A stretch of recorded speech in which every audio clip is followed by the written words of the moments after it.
Para começar a entender as células-tronco, é preciso primeiro desfazer uma confusão muito comum em relação ao tema. A de que todas elas são iguais e que os cientistas são a favor da pesquisa, a igreja é contra e aí reside toda a polêmica. Não é bem assim, porque a igreja até incentiva a pesquisa com células-tronco, mas com as adultas, aquelas que todos nós temos em várias partes do corpo.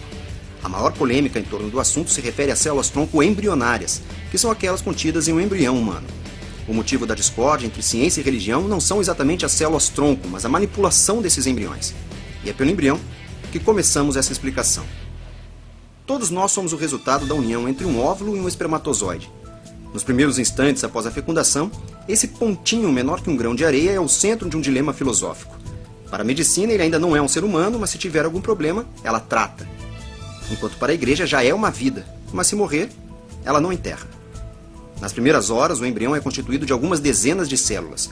Nenhuma delas se tornou ainda uma célula específica de alguma parte do corpo, como células do rim, do fígado ou do cérebro, por exemplo. Todas ainda preservam a capacidade de se especializar ou se diferenciar em qualquer tipo de célula. Elas também têm a habilidade de se dividir inúmeras vezes, gerando novas células com essa mesma capacidade de se multiplicar indefinidamente.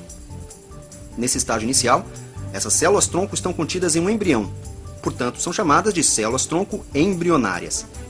Nas primeiras horas após a fecundação, essas células-tronco embrionárias são donas de um poder absoluto. São conhecidas como totipotentes, porque podem gerar a partir delas um organismo inteiro. Esse poder total, porém, começa a ser perdido menos de 72 horas depois da fecundação, quando uma dezena de divisões celulares transforma o embrião no que é chamado de blastocisto. Mas dentro do blastocisto ainda existe um grupo de células com uma fenomenal capacidade de se transformar em quase todos os mais de 200 tipos de células do corpo humano. Elas também são células-tronco embrionárias, mas com um poder um pouco menor do que as anteriores. São chamadas de pluripotentes. Quando você ouve falar de células-tronco embrionárias, trata-se desse tipo, as pluripotentes, obtidas a partir do blastocisto. Mas a obtenção de células-tronco nessa fase pressupõe a destruição do embrião. Como o embrião é a primeira etapa da vida humana, há uma grande discussão sobre a ética de se destruir embriões para obter células-tronco embrionárias. O tema já foi motivo de uma intensa discussão no Brasil. Em 2005 foi criada a Lei de Biossegurança, que autorizou a pesquisa com células-tronco de embriões inviáveis ou congelados há mais de 3 anos em clínicas de fertilização in vitro. 3 anos depois, em 2008, o Supremo Tribunal Federal teve que decidir se essa lei era constitucional, porque a Constituição diz que a vida é inviolável e, segundo algumas interpretações, o embrião já é vida e, portanto, não poderia ser destruído. Venceu, porém, o argumento de quem dizia que esses embriões seriam descartados de qualquer maneira e, portanto, não deveria haver problemas em cedê-los à pesquisa. A ciência prevaleceu e o Brasil anunciou em outubro de 2008, após 2 anos de intensos trabalhos, ter conseguido obter e cultivar em laboratório as primeiras células-tronco a partir de embriões humanos. A conquista foi fruto do esforço de pesquisadores da USP e da UFRJ, liderados pela geneticista Lígia da Veiga Pereira, que explica a 0 hora por telefone o destino desse cultivo de células-tronco embrionárias. Primeiro é disponibilizar essas células para pesquisadores brasileiros que queiram utilizá-las em suas pesquisas. E, eventualmente, a gente quer estar preparado para poder fornecer essas células quando começarem testes clínicos em alguma doença usando células-tronco embrionárias. A conquista da professora Lígia ocorreu exatamente 10 anos depois da obtenção das primeiras células-tronco embrionárias nos Estados Unidos. Mesmo os americanos, porém, tiveram problemas em levar adiante sua pesquisa. Só com o atual presidente, Barack Obama, as regras foram revistas e o governo autorizou verbas públicas para a pesquisa com células-tronco embrionárias, que antes dependia apenas do investimento privado. Em janeiro de 2009, uma empresa chamada Geron recebeu autorização do governo americano para começar os testes em humanos usando células-tronco obtidas a partir das células-tronco embrionárias. O objetivo é tentar curar pacientes que tenham sofrido lesões na medula espinhal. Voltemos ao embrião. Passada a etapa do blastocisto, ele continuará se dividindo, gerando novas células.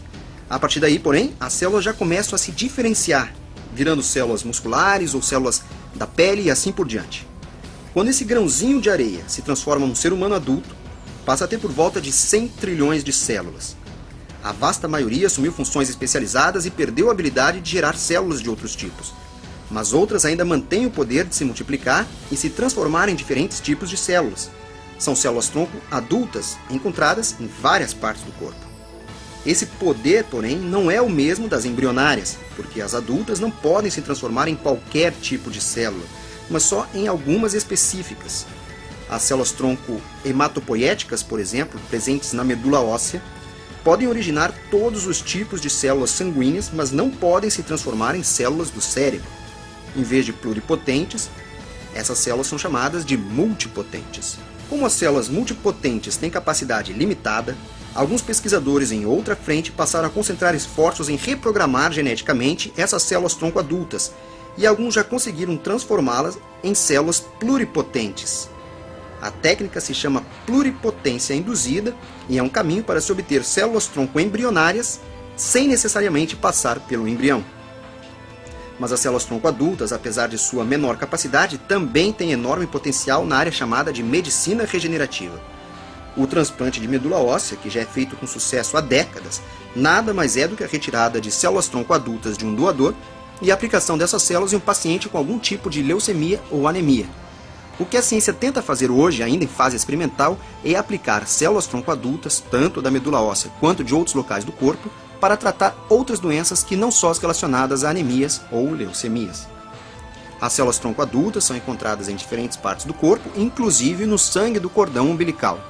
E são justamente as células-tronco de cordão umbilical que estão agora no centro de uma nova polêmica, que você saberá ao assistir ao vídeo principal desta reportagem.